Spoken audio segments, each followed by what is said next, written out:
يا أيها الذين آمنوا إذا نودي للصلاة من يوم الجمعة فاسعوا إلى ذكر الله وذروا البيع. إن الحمد لله نحمده ونستعينه ونستغفره ونعوذ بالله من شرور أنفسنا ومن سيئات أعمالنا.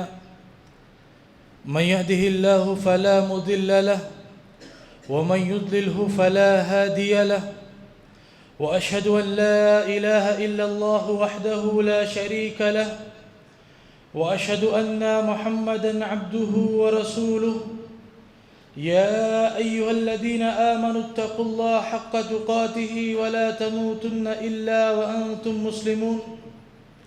يا أيها الناس اتقوا ربكم الذي خلقكم من نفس واحدة وخلق منها زوجها وبث منهما رجالا كثيرا ونساء، واتقوا الله الذي تساءلون به والأرحام إن الله كان عليكم رقيبا. يا أيها الذين آمنوا اتقوا الله وقولوا قولا سديدا يصلح لكم أعمالكم ويغفر لكم ذنوبكم، ومن يطع الله ورسوله فقد فاز فوزا عظيما. أما بعد فإن خير الحديث كتاب الله، وخير الهدي هدي محمد صلى الله عليه وسلم، وشر الأمور محدثاتها، وكل محدثة بدعة، وكل بدعة ضلالة، وكل ضلالة في النار. أعوذ بالله من الشيطان الرجيم. بسم الله الرحمن الرحيم. إنا أنزلناه في ليلة القدر وما أدراك ما ليلة القدر ليلة القدر خير من 1000 شهر. وقال النبي صلى الله عليه وسلم: من قام ليلة القدر إيمانا واحتسابا غفر له ما تقدم من ذنبه. حاضرین جمعہ، بزرگوں، نوجوانوں، چھوٹے بچوں، پردہ نشین مائیں اور بہنیں، تمام قسم کی حمد و ثنا، بڑائی، بزرگی اس اللہ وحدہ لا شریک کے لائق اور مناسب ہیں جو ہمارا خالق، مالک، پالنہار، مدبر اور رازق ہے۔ بعدہ درود و سلام ہو تمام انبیاء کرام پر، خصوصاً ہمارے آخری نبی جناب محمد الرسول اللہ صلی اللہ علیہ وسلم پر۔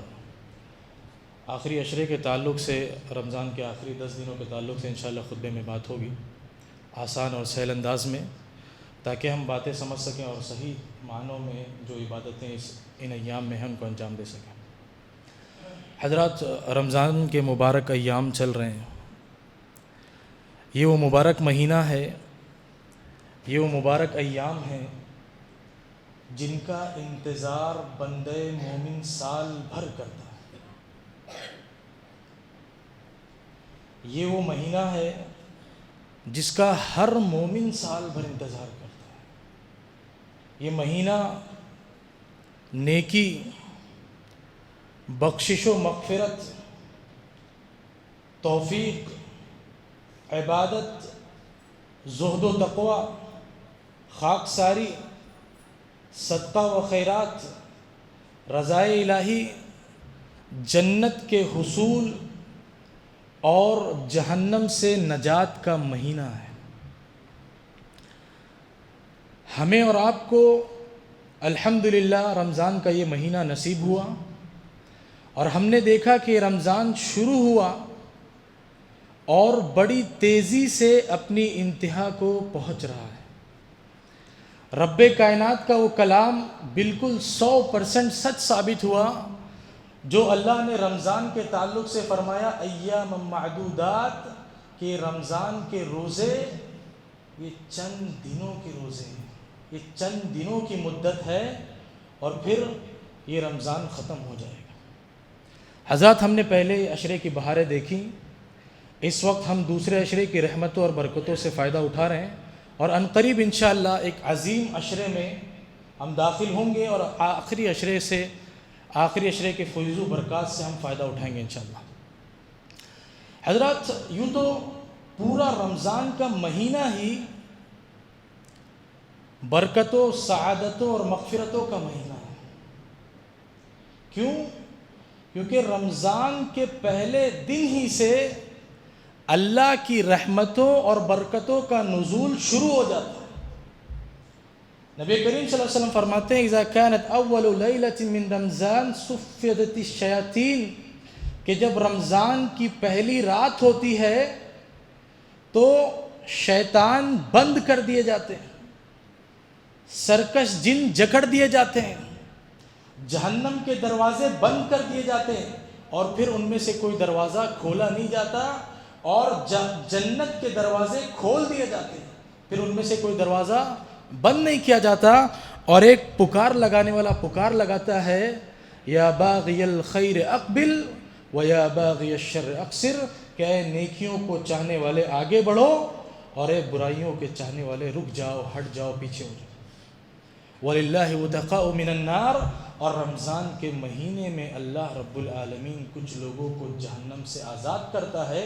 وَذَلِكَ كُلُّ لَيْلَةٍ، اور یہ جہنم سے آزاد کرنے کا جو عمل ہے یہ ہر رات ہوتی ہے، یعنی اللہ رب العالمین ہر رات جہنم سے کچھ لوگوں کو آزاد کرتا ہے۔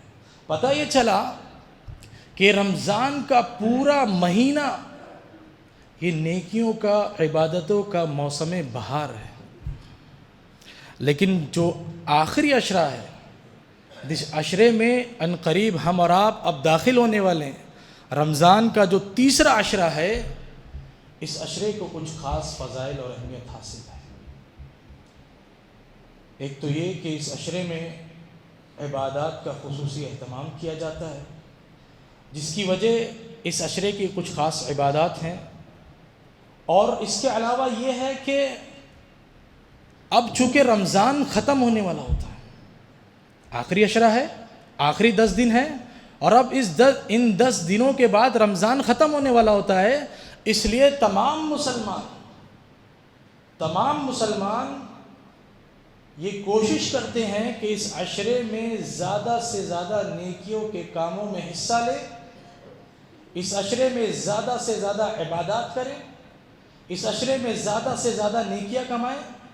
یہ آخری جو 10 دن ہیں، ان میں عبادتیں کر کے، ریاضتیں کر کے، نیکیاں کر کے، تلاوت کر کے اپنی بخشش کروا لیں، کہیں ایسا نہ ہو کہ آئندہ سال ہماری زندگی میں یہ رمضان آئے نہ آئے، ہمیں یہ رمضان نصیب ہو یا نہ ہو۔ اس وجہ سے بھی رمضان کے آخری عشرے میں لوگ زیادہ عبادت کرتے ہیں، زیادہ عبادتوں کا اہتمام کرتے ہیں۔ حضرات، آخری عشرے میں اللہ کے نبی صلی اللہ علیہ وسلم دوسرے باقی جو عشرے، 2 عشرے ہیں، ان کے بنسبت زیادہ محنت اور کوشش کرتے تھے، زیادہ عبادت اور ریاضت کا اہتمام کرتے تھے۔ اس کا مطلب یہ نہیں ہے کہ اللہ کے رسول صلی اللہ علیہ وسلم پچھلے عشروں میں محنت ہی نہیں کرتے تھے، عبادت ہی نہیں کرتے تھے۔ اللہ کے رسول اللہ کے نبی تھے، خوب عبادتوں میں محنت کرتے تھے، سال بھر آپ صلی اللہ علیہ وسلم قیام اللیل کرتے تھے، سال بھر عبادات کرتے تھے، رمضان کے شروع کے 2 عشرے میں بھی عبادات کرتے تھے، لیکن آخری عشرہ جب شروع ہوتا تھا، تیسرا عشرہ جب شروع ہوتا تھا، تو اللہ کے رسول صلی اللہ علیہ وسلم اپنی عبادتوں میں مزید تیزی لے آتے تھے اور مزید زیادہ محنت کرتے تھے۔ حضرت عائشہ رضی اللہ عنہ بیان کرتی ہیں کہ رسول اللہ صلی اللہ علیہ وسلم یجتہد فی العشر الاواخر ما لا یجتہد فی غیرہ۔ صحیح مسلم کی روایت ہے کہ اللہ کے رسول صلی اللہ علیہ وسلم رمضان کے آخری عشرے میں جس قدر محنت کرتے تھے، جس قدر عبادتوں میں کوشش کرتے تھے، باقی عشروں میں اس قدر محنت نہیں کرتے تھے۔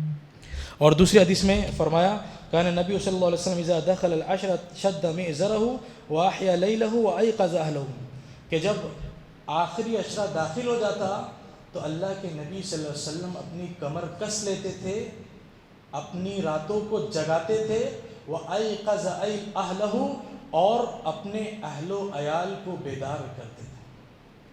اپنی کمر کس لیتے جب تیسرا عشرہ داخل ہوتا، آخری عشرہ۔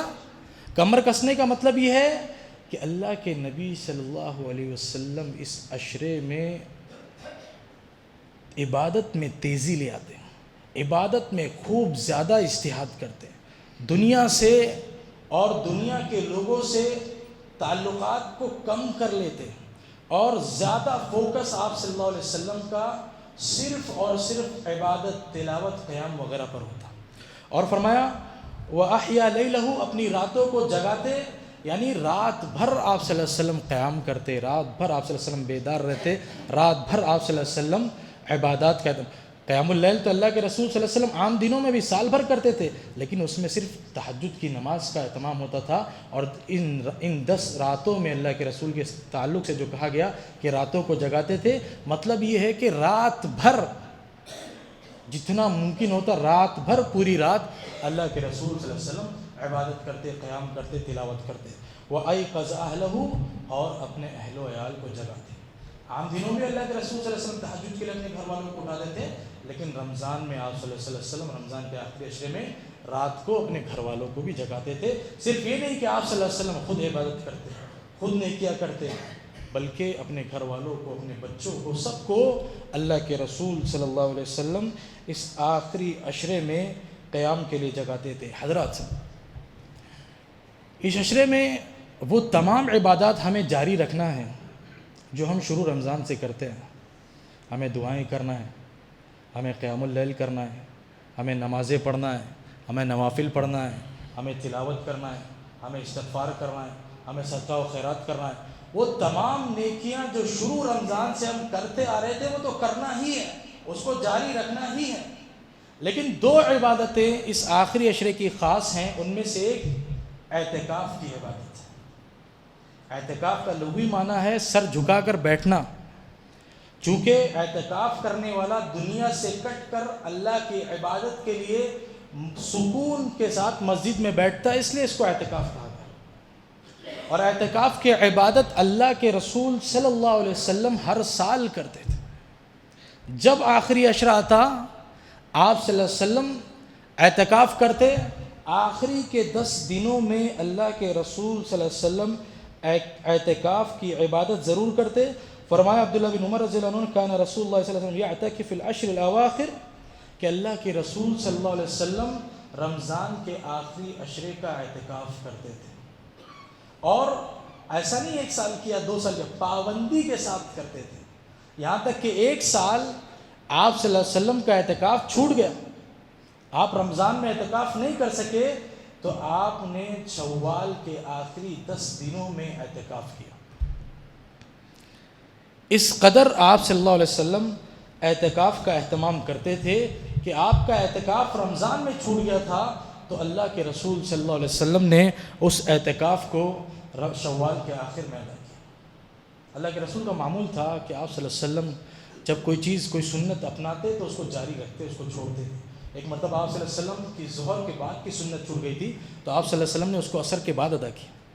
تو اللہ کے رسول کا یہ معمول تھا کہ جب بھی کوئی سنت آپ صلی اللہ علیہ وسلم شروع کرتے تو اس کو کبھی چھوڑتے نہیں تھے. تو اعتکاف بڑی اہم عبادت ہے اس آخری عشرے کی. ہمیں اور آپ کو بھی چاہیے کہ اعتکاف کا اہتمام کریں.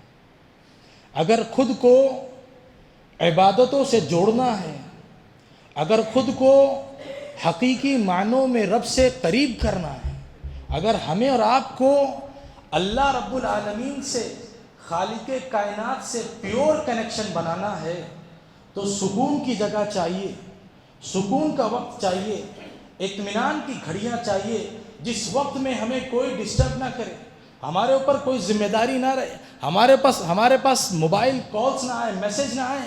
ہم اعتکاف میں ہوں اور صرف ہمارا تعلق دنیا سے کوئی تعلق نہیں. جو بشری تقاضے ہیں، جو بنیادی ضرورتیں ہیں، کھانا پینا، ان چیزوں کے علاوہ ہمارا دنیا سے کوئی تعلق نہ ہو. صرف ہمارا ان 10 دنوں میں اللہ سے تعلق. اگر ہم چاہتے ہیں اللہ سے تعلق مضبوط کرنا تو ہم اعتکاف میں بیٹھنا چاہیے. بے شمار فوائد ہیں اعتکاف کے. پہلا فائدہ یہ ہے کہ یہ اللہ کے رسول صلی اللہ علیہ وسلم کی سنت ہے، ہمیں سنت پر عمل کا ثواب ملے گا. اور اللہ کے رسول صلی اللہ علیہ وسلم جو عمل کرتے تھے اس کا فائدہ اپنے آپ میں وہ فائدے کی چیز ہے، ایک چیز ہے. دوسری چیز، اعتکاف میں جب بندہ بیٹھتا ہے تو وہ دنیا سے کٹ جاتا ہے اور اس کو عبادتوں کے لیے، ریاضتوں کے لیے، تلاوتوں اور دعاؤں کے لیے بھرپور وقت ملتا ہے. آدمی اعتکاف میں رہے گا تو کیا کرے گا؟ اس کو کھانا پینا صرف صبح سحری میں کھانا ہے، افطار میں کھانا ہے، ایک بار پورا دن وہ مسجد میں صرف اور صرف اللہ کی عبادت کے لیے فارغ ہے. وہ کتنا بھی سستی کرے گا تو باقی جو لوگ اعتکاف میں نہیں ان سے زیادہ ہی عبادت کرے گا. ایک فائدہ یہ کہ آخری عشرے میں لیلۃ القدر راتوں میں پائی جاتی ہے. تو جب بندہ اعتکاف میں بیٹھے گا تو لا محالہ انشاءاللہ اگر وہ اس اعتکاف کی قدر کرے گا تو اس کو لیلۃ القدر ضرور نصیب ہوگی اور اس کی عبادتیں ضرور نصیب ہوگی. اور بہت سے فائدے. ایک فائدہ مسجد سے رشتہ مضبوط ہوگا، مسجد سے اور اللہ سے تعلق مضبوط ہوگا. عام طور پہ لوگ آتے ہیں، نماز پڑھتے ہیں، جمعہ پڑھتے ہیں، چلے جاتے ہیں. مسجد میں بیٹھنا، مسجد میں عبادت کرنا، مسجد میں دعائیں کرنا، مسجد میں صاف صفائی کرنا، مسجد کے کاموں میں ہاتھ بٹانا، یہ عام مسلمان اس میں انٹرسٹ نہیں لیتا. جب آپ اعتکاف میں بیٹھیں گے، چیزوں کو قریب سے دیکھیں گے تو آپ کے اندر بھی مسجد کی محبت پیدا ہوگی اور آپ کا لگاؤ مسجد سے ہوگا. اور اللہ کے رسول صلی اللہ علیہ وسلم نے جو حدیث میں کہا وَقَلْبُهُ مُعَلَّقٌ بِالْمَسَاجِدِ کہ وہ بندہ، اس بندے کو اللہ عرش کا سایہ دے گا قیامت کے روز جس کا دل مسجد سے لگا رہتا ہے.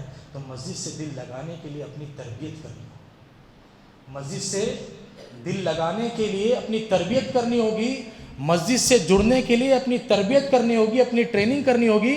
اور میں سمجھتا ہوں کہ اعتکاف سے اچھی کوئی تربیت اور کوئی ٹریننگ نہیں ہوگی مسجد سے جڑنے کی. 10 دن آدمی مسجد میں رہے گا انشاءاللہ ضرور بضرور اس کے دل میں عام لوگوں سے جو مسجد میں اعتکاف نہیں بیٹھا ہے اس کے مقابلے میں مسجد کا احترام، مسجد کی محبت اور مسجد کا لگاؤ بڑھ جائے گا. چند مسائل ہیں اعتکاف کے. ایک بہت اہم مسئلہ یہ ہے کہ اعتکاف صرف مسجد میں ہوگا، چاہے مرد ہو یا عورت، مسجد میں ہی اعتکاف بیٹھنا ہے. اور دوسرا مسئلہ ہے اعتکاف میں کب داخل ہو.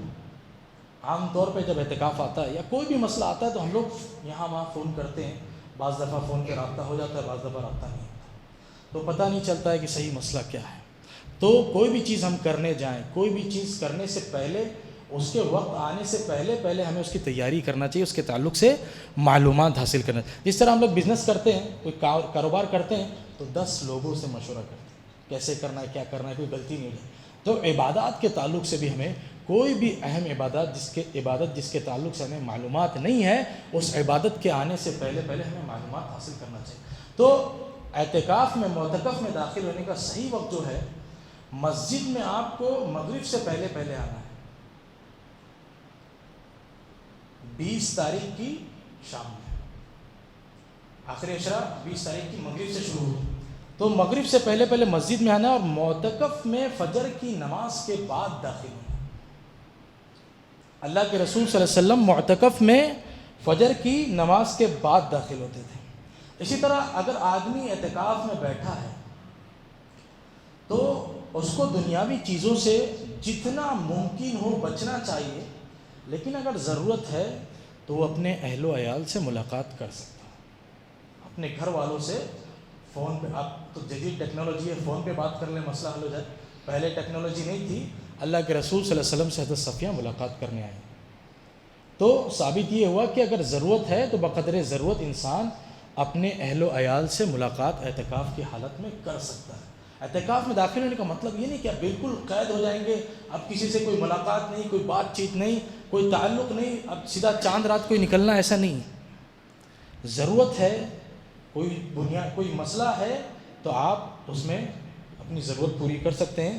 اسی طرح اگر کسی آدمی کو کوئی ناگزیر ضرورت ہو، کوئی بہت اہم ضرورت ہو تو وہ اس ضرورت کے تحت گھر بھی جا سکتا ہے.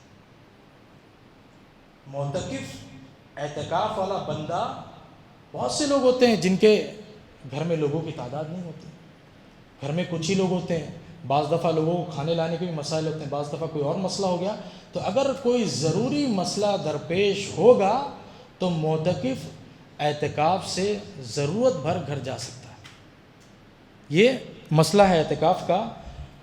اعتکاف میں جو لوگ بھی بیٹھے، اللہ سے دعا ہے کہ اللہ ہم سب کو توفیق دے کہ ہم اعتکاف میں بیٹھیں اور بیٹھنا چاہیے.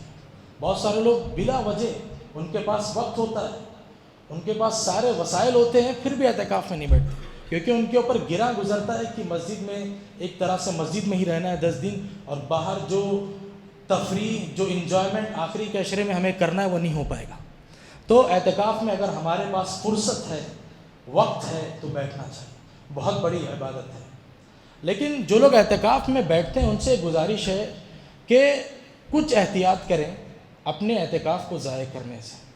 بہت زیادہ لوگوں سے مسجد میں اعتکاف بیٹھے ہیں، جو لوگ نماز پڑھنے آ رہے ہیں، پتہ چلا فجر میں کوئی آیا تو اس کے ساتھ بیٹھ کے باتیں چل رہی، دنیا کی گفتگو لمبی لمبی چل رہی۔ نہیں، جتنا ممکن ہو خود کو غیر ضروری چیزوں سے بچا لیں، اور اپنا جو وقت ہے اس آخری عشرے کا، اس اعتکاف کا پورا اللہ کی عبادت میں لگائیں، اور خاص طور پر موبائل سے اگر پرہیز کر لیں۔ موبائل ویسے تو بہت کام کی چیز ہے، لیکن اس وقت بہت بڑا فتنہ بنا ہوا، سوشل میڈیا، موبائل۔ ویسے تو میں سارے لوگوں سے کہوں گا کہ رمضان بھر موبائل نہ چلائیں، سوشل میڈیا کا استعمال نہ کریں، بہت سارا وقت ضائع ہونے سے بچے گا۔ لیکن اعتکاف میں جو لوگ جاتے ہیں ان سے خاص طور پر یہ درخواست ہے کہ وہ موبائل سے اگر بچا لیں گے تو انشاءاللہ اپنے اعتکاف کو ضائع ہونے سے بچا لیں گے۔ اللہ رب العالمین ہمیں صحیح عمل کی توفیق دے۔ دوسری عبادت جو اس عشرے کی خاص عبادت ہے وہ لیلۃ القدر ہے، شب قدر۔ اس عشرے کی طاق راتوں میں اللہ رب العالمین نے لیلۃ القدر رکھا ہے۔ اللہ کے رسول صلی اللہ علیہ وسلم نے فرمایا کہ اس عشرے کی طاق راتوں میں لیلۃ القدر کو تلاش کرو۔ فرمایا تحر لیلۃ القدر فی الوتر من العشر الاواخر من رمضان، کہ رمضان کے آخری عشرے کی وتر راتوں میں، طاق راتوں میں لیلۃ القدر کو، شب قدر کو تلاش کرو، یعنی 21، 23، 25، 27، 29۔ یہ 5 راتیں ہیں جن میں اللہ کے نبی صلی اللہ علیہ وسلم نے ہمیں شب قدر کو تلاشنے کا حکم دیا ہے۔ لیلۃ القدر کی فضیلت کئی ساری ہے، جس کی سب سے بڑی فضیلت اور سب سے بڑی وجہ ہے کہ اس رات میں، لیلۃ القدر میں، اللہ رب العالمین کا کلام قرآن مجید نازل ہوا۔ یہ اس لیلۃ القدر کی سب سے بڑی فضیلت۔ فرمایا انا انزلناہ فی لیلۃ القدر، کہ ہم نے اس قرآن کو لیلۃ القدر میں، شب قدر میں نازل کیا۔ اور دوسری چیز، یہ رات 1000 مہینوں سے بہتر ہے، خیر من 1000 شہر، کہ رات 1000 مہینوں سے بہتر۔ مطلب یہ ہے کہ اس رات کی عبادت 1000 مہینوں کی عبادتوں کے برابر ہے۔ یہ رات 1000 مہینوں کے برابر ہے، یعنی اس رات کی عبادتیں 1000 مہینوں کی عبادتوں کے برابر ہیں۔ یعنی ہم میں سے کوئی آدمی اگر اس رات میں حقیقی معنوں میں عبادت کر لے جائے، ریاضت کر لے جائے، تلاوت، دعا، استغفار کر لے جائے، تو گویا اس نے 1000 مہینوں کے برابر عبادتیں کی، تلاوتیں کی، ریاضتیں کی۔ یہ بھی ایک فضیلت ہے لیلۃ القدر کی۔ اسی طرح اس رات میں فرشتوں کا نزول ہوتا ہے، تنزل الملائکۃ والروح، یہ سلامتی والی رات ہے۔ اس رات میں اللہ رب العالمین لگاتار فرشتوں کا نزول کرتے رہتا ہے، فرشتے سلامتی، امن کو لے کر آتے رہتے ہیں دنیا میں۔ تو یہ لیلۃ القدر کی فضیلت ہے۔ اسی طرح ایک چوتھی اور بہت بڑی فضیلت، اس رات کا قیام پچھلے گناہوں کو بخش دیتا ہے۔ اس رات میں قیام کرنے سے پچھلے گناہ معاف ہو جاتے ہیں۔ فرمایا نبی کریم صلی اللہ علیہ وسلم نے، من قام لیلۃ القدر غفر له ایمانا واحتسابا غفر له ما تقدم من ذنبه، کہ جو شخص لیلۃ القدر کا قیام کرے ایمان رکھتے ہوئے اور ثواب کی امید کرتے ہوئے، غفر له ما تقدم من ذنبه، کہ اس کے پچھلے گناہ معاف کر دیے جائیں گے۔ یعنی آپ کو ٹوٹل 5 رات جاگنا ہے، ویسے تو 10 رات جاگیں آپ، اللہ رب العالمین ہم سب کو توفیق دے کہ 10 رات میں ہم آخر کی عبادتیں کریں، لیکن 5 راتوں میں خاص طور پر اللہ کے نبی صلی اللہ علیہ وسلم نے لیلۃ القدر کو تلاش کرنے کا حکم دیا ہے۔ لہٰذا ہمیں 5 راتوں کو جاگنا ہے اور اس کی عبادتیں کرنی ہیں، اس میں ریاضتیں کرنی ہیں، اس میں دعائیں کرنی ہیں۔ انشاءاللہ اس کے بے شمار فوائد ہیں، اور ایک بڑا فائدہ یہ ہے کہ ہمارے پچھلے گناہوں کو اللہ رب العالمین معاف کر دے گا۔ ہمارے جو پچھلے گناہ ہیں اللہ رب العالمین ان کو بخش دے گا۔ اور ایک آخری بات اس رات کے تعلق سے، اللہ کے نبی صلی اللہ علیہ وسلم نے فرمایا کہ رات اس مہینے میں ایک ایسی رات ہے جو شب قدر ہے، جو بہترین رات ہے۔ جو شخص اس رات سے محروم ہوا تو گویا وہ محروم ہو گیا، وہ برباد ہو گیا۔ یعنی جو شخص اس رات کی تلاش نہ کرے، اس رات میں عبادت نہ کرے، اس رات میں قیام نہ کرے، اور یوں ہی اس رات کو دیگر کاموں میں ضائع اور برباد کر دے، تو اللہ کے رسول صلی اللہ علیہ وسلم کی حدیث کے مطابق وہ شخص محروم ہے، وہ شخص برباد ہے۔ تو یہ چند فضائل ہیں لیلۃ القدر کی۔ ہمیں اور آپ کو چاہیے کہ ہم لیلۃ القدر کو تلاش کریں۔ آج 18 روزہ ہوا، 19 20 2 دن بعد آخری عشرہ شروع ہو جائے گا۔ فضیلتوں والا عشرہ ہے، اہم عشرہ ہے، قرآن حدیث میں اس کی فضیلت آئی ہے۔ اللہ کے رسول صلی اللہ علیہ وسلم بہت زیادہ اہتمام کرتے تھے۔ ہم اور آپ کیا کرتے ہیں؟ آخری عشرے میں ہمارا رویہ، یا یہ کہوں کہ مسلمانوں کا رویہ رمضان کی عبادتوں کے تعلق سے بہت خراب ہو جاتا ہے۔ عام طور پہ ہونا تو یہ چاہیے تھا کہ جب رمضان کا آخری عشرہ اور سب سے اہم عشرہ آ رہا ہے تو ہم اس عشرے میں عبادتیں کر لیں، نیکیاں کما لیں، اپنی بخشش کروا لیں، اپنے گناہوں سے معافی مانگ لیں۔ لیکن دیکھا یہ جاتا ہے کہ جب آخری عشرہ شروع ہوتا ہے تو مسلمانوں کی شاپنگ کا عشرہ شروع ہو جاتا ہے۔ مسلمان مسجدوں سے زیادہ بازاروں میں نظر آتے ہیں، اور یہ حال شروع سے چلتا ہے۔ رمضان کے شروع کے ایام کو آپ دیکھیں کہ مسجدیں خوب فل ہوتی ہیں، جگہ نہیں مل پاتی، اور جیسے جیسے رمضان گزرتے جاتا ہے مسجدیں خالی ہونا شروع ہو جاتی ہیں، بازار فل ہونا شروع ہو جاتا ہے۔ تو ایک اہم عشرہ آتا ہے، ہر سال آتا ہے، اور ہم اس کو یوں ہی غیر ضروری کاموں میں برباد کر دیتے ہیں۔ ٹھیک ہے، شاپنگ کرنا ہے، کسی ایک دن آپ چلے جائیں، عصر بعد چلے جائیں، ظہر بعد چلے جائیں، مغرب بعد چلے جائیں، کر لیں شاپنگ۔ بال بچے ہیں، بیوی ہیں، ان کے مسائل ہیں، ایک بار میں کپڑا لے بھی نہیں پاتے ہم لوگ، کئی بار جانا ہے، چلے جائیں۔ لیکن جو آخری عشرہ ہے اس کی قدر کو ہم نہ بھولیں، اس کی اہمیت کو ہم نہ بھولیں، اس کی فضیلت کو ہم اپنے سامنے رکھیں، اور ہم سوچیں کہ چند دن بچے ہیں۔ جس طرح سیزن چلتا ہے کاروبار کا، تو کاروباری دکاندار بزنس مین اپنی جی جان لگا دیتا ہے، کیا سوچ کے کہ اب یہ لاسٹ کچھ ٹائم بچا ہے، کچھ آخری ٹائم بچا ہے، خوب محنت کر لیتا ہوں، رات دن ایک کر لیتا ہوں تاکہ سال بھر آرام کر سکوں۔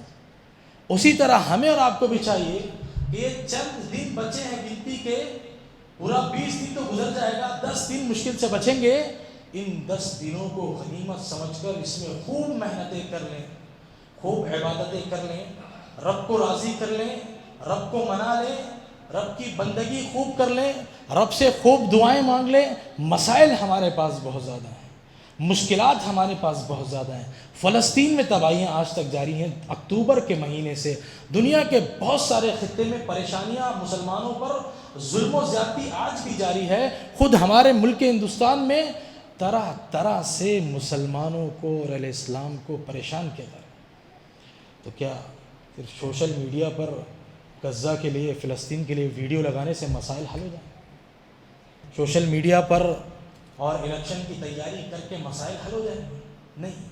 آخری عشرہ آ رہا ہے، عبادتوں کا مہینہ جاری ہے، خوب عبادتیں کریں، خوب دعائیں کریں، اور سجدوں میں رب کے سامنے روئیں، گر گرائیں، فلسطین کے لیے دعائیں کریں، مسلمان امت کی بہتری کے لیے دعائیں کریں، مسلمان امت کو اللہ رب العالمین ذلت و خواری سے بچا لے، اس بات کے لیے دعا کریں۔ تو آخری عشرہ آ رہا ہے، اس عشرے کی قدر کریں، اس عشرے کی اہمیت کو سمجھیں، اور یوں ہی ہر سال کی طرح اس عشرے کو ضائع نہ کریں، اور اس رمضان کو اپنا آخری رمضان سمجھ کر گزاریں۔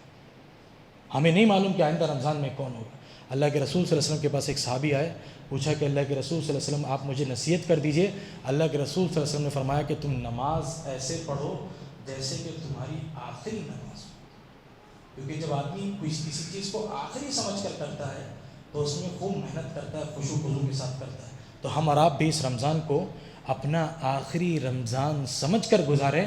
واللہ ہمیں نہیں معلوم کہ ہم رمضان ختم کر پائیں گے, یہ والا رمضان, آئندہ رمضان ہماری زندگیوں میں آئے گا کہ نہیں آئے گا, یہ مبارک ساعتیں, یہ گھڑیاں آئیں گی کہ نہیں آئیں گی, یہ عبادتیں ہمیں نصیب ہوں گی کہ نہیں ہوں گی. تو ہمیں چاہیے کہ اگر ہمیں موقع ملا ہے آج تو اس موقع سے پورا فائدہ اٹھائیں. اللہ رب العالمین سے دعا ہے کہ اللہ تو ہمیں کہنے اور سننے سے زیادہ عمل کرنے کی توفیق عطا فرما. اے اللہ ہم رمضان کے مہینے میں جو ٹوٹی پھوٹی عبادتیں کر رہے ہیں, جو تلاوتیں کر رہے ہیں, جو قیام کر رہے ہیں, جو تراویح پڑھ رہے ہیں, جو بھی دعا استغفار کر رہے ہیں, اے اللہ رب العالمین تو ان ٹوٹی پھوٹی عبادتوں کو قبول فرما لے. اے اللہ جو ہم صدقات و خیرات کر رہے ہیں اللہ تو ان کو قبول فرما لے. اللہ تو ہمارے روزوں کو قبول فرما لے, ہمارے قیام کو قبول فرما لے. اللہ دنیا میں جہاں بھی مسلمان پریشان ہوں ان کی پریشانیوں کو دور فرما دے, ان کی غیبی مدد فرما. یا اللہ فلسطین میں, غزہ میں مسلمان تقریباً کئی مہینے سے پریشان ہیں, اللہ تعالیٰ تو ان کی پریشانیوں کو جلد از جلد دور فرما دے. اللہ تعالیٰ تو ظالموں کو تباہ و برباد کر دے. اللہ تعالیٰ تو ظالموں کو نیست و نابود کر دے. اللہ تو ان ظالموں کو دنیا کے لیے عبرت کا سامان بنا دے. اللہ تعالیٰ ہمیں جو لوگ بیمار ہوں ان کی بیماریوں کو دور فرما دے, ہمیں جو لوگ قرض دار ان کے قرض کی ادائیگی کروا دے, ہمیں جو لوگ بے روزگار ان کے روزگار کے مسائل حل کروا دے, اور ہمیں جو لوگ کسی امتحان کی تیاری کر رہے ہیں, کسی انٹرویو کی تیاری کر رہے ہیں, اللہ تعالیٰ ان کے امتحان میں کامیاب کروا دے. آمین. وآخر دعوانا الحمد للہ رب العالمین.